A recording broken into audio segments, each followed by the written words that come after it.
Hi there, g'day and welcome. My name is Tech and this is my channel Bootlosophy, in which I talk about all things boot related. Today I'm bringing you this, the Red Wing Iron Ranger. But full disclosure, this was a pre-owned pair of boots and they came well conditioned.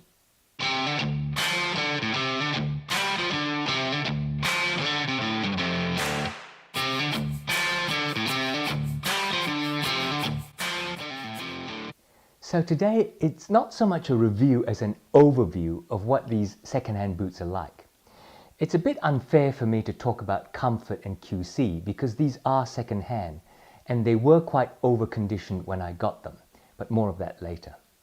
So what I'll do here is, I'll go over their history, then their aesthetic and style, and I'll touch on their construction method, and then I'll talk about how over-conditioned they were and what I did to try to fix that.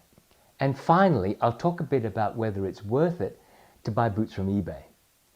If you really want a review of the Red Wing Iron Rangers, it's such a popular and classic boot that there are a lot of good reviews out there. I'll refer you to Stridewise, if I can put a link up here, which to me has done the best review of Iron Rangers, but ironically, his are also conditioned incorrectly. You should also take a look at my friend Charles Verscholtz on his channel Gentleman's Journey. Mate, I hope I pronounced your last name right. Chuck only recently got his Iron Rangers, so I'll link his review up here as well. And finally, if you really want to get into Red Wings, there's a channel called CJ Cook, where CJ reviews, I think, just about every Red Wing boot going. And he did a review of an 8111 Iron Ranger a few years ago, and I'll put a link up there as well. So let's start. This is the 8111 Iron Ranger made by Red Wing Shoes, which was founded in 1905 and based in Red Wing, Minnesota in the USA. No prizes for guessing how the company was named. The Iron Ranger boot itself was launched in 1922, originally designed for iron ore miners working in Minnesota's Mesabi Mountains, or the Iron Range. The modern-day Iron Ranger is not that different from the originals at all.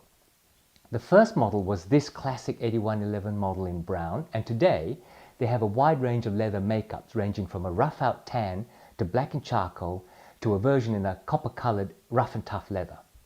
Red Wing itself is a big company. They rank in the top 50 largest private companies in Minnesota with revenue estimates of around $570 million a year, and they have about 1,600 employees.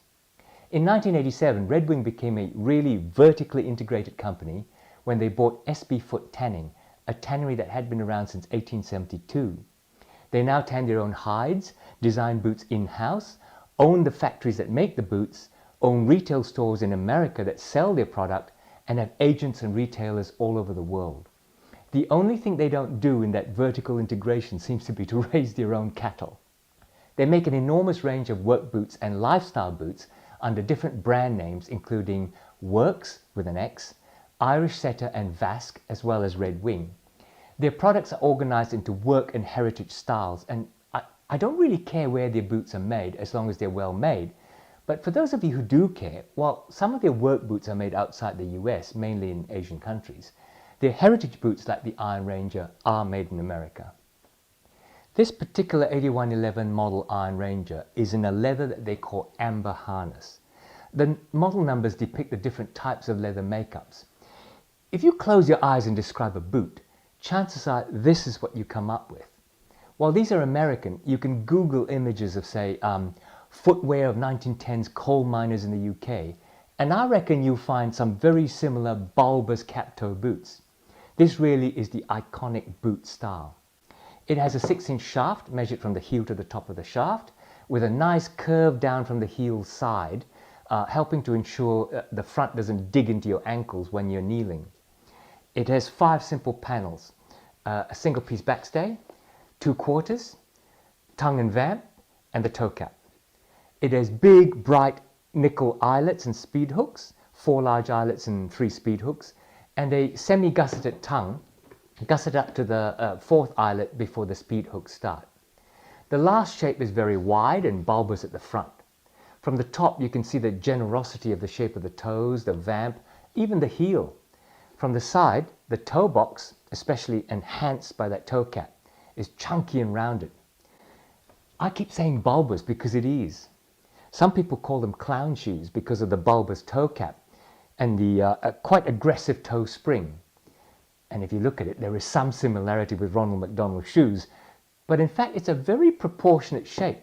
And the aesthetics, they do have a certain rough elegance about the lines. The back is very straight up and down. Some boots have a distinct heel cup curving like Kim Kardashian's behind, but this one is just straight up and down. The simple basic style in a mid-brown leather makes this boot very versatile. You can wear it with any casual clothing, from jeans to any kind of blue denim style or wash, to brown, grey, green or black coloured jeans.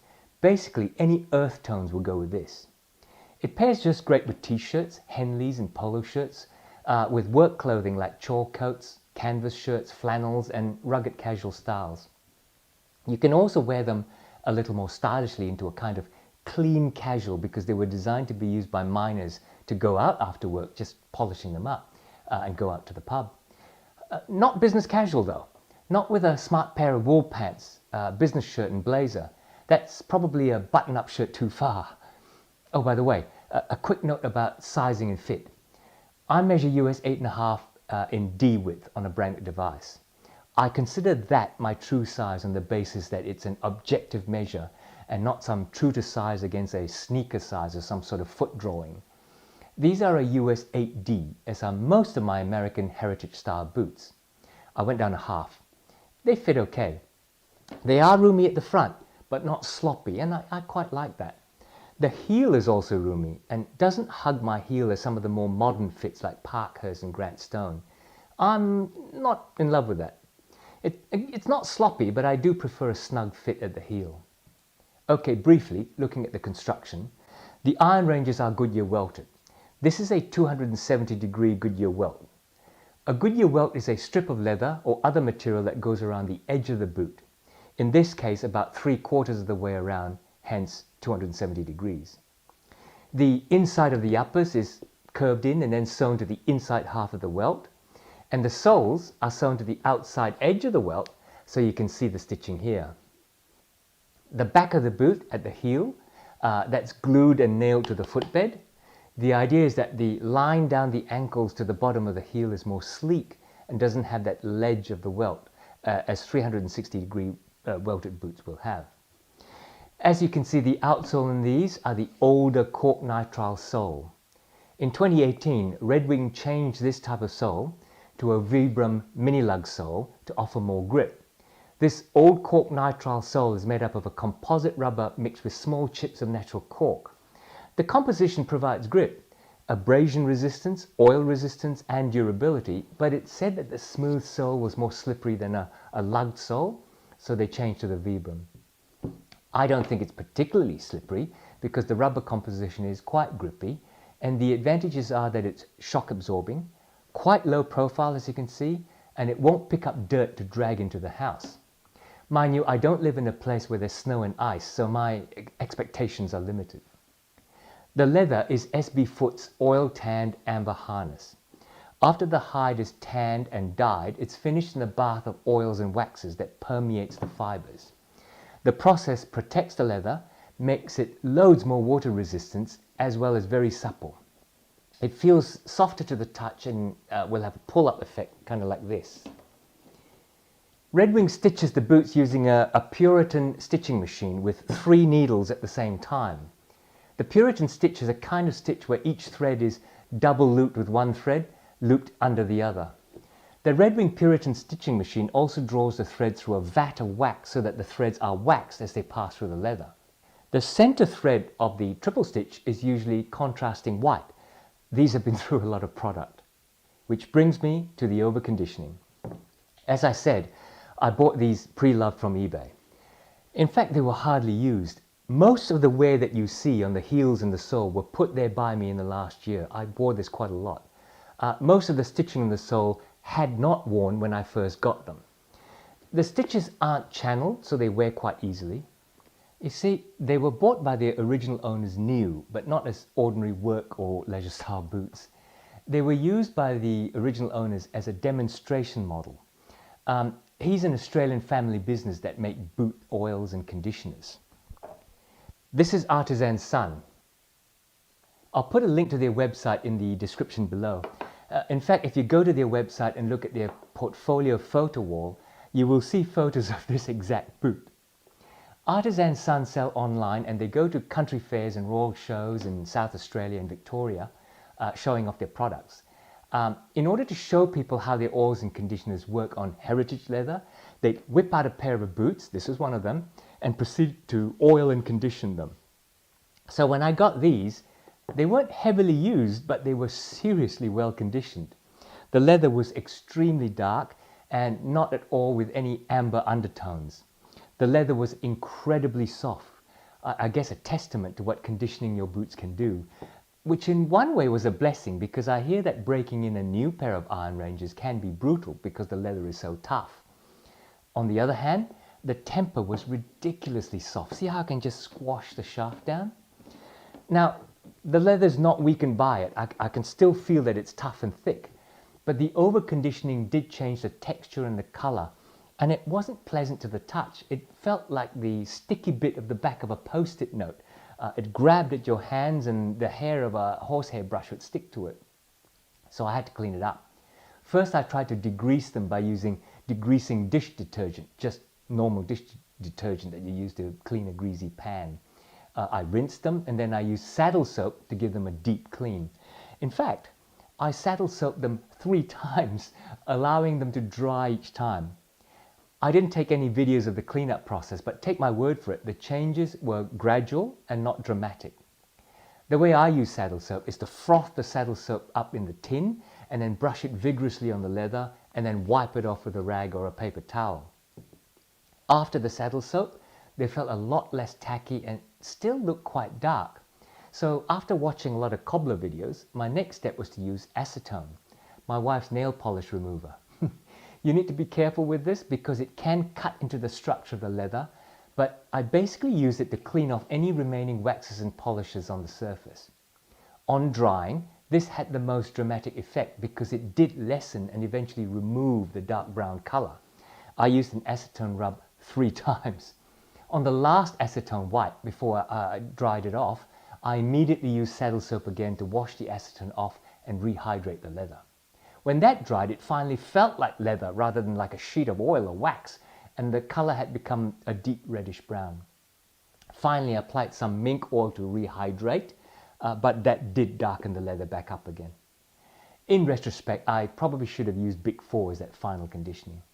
As you can see, it has a deep brown color, not as reddish undertoned as the original amber harness, but looking like it at least, rather than like some German bar of dark chocolate. As I've worn it more and more over the last year or so, the leather has dried up more, and it is really starting to look like what amber harness should look like after wear, some conditioning and patina. It's still very soft, but I think I'm quite glad of that. Now, was all that effort worth it? I have bought several pairs of boots from eBay. Sitting here in Australia, if you can find a newish pair of pre-loved boots at the right price, you could save well over 100 to 200 Aussie dollars or more, as well as some $40 or $50 in shipping. Now, there are a number of things you need to check. The most important thing is that I check the soles and the heels.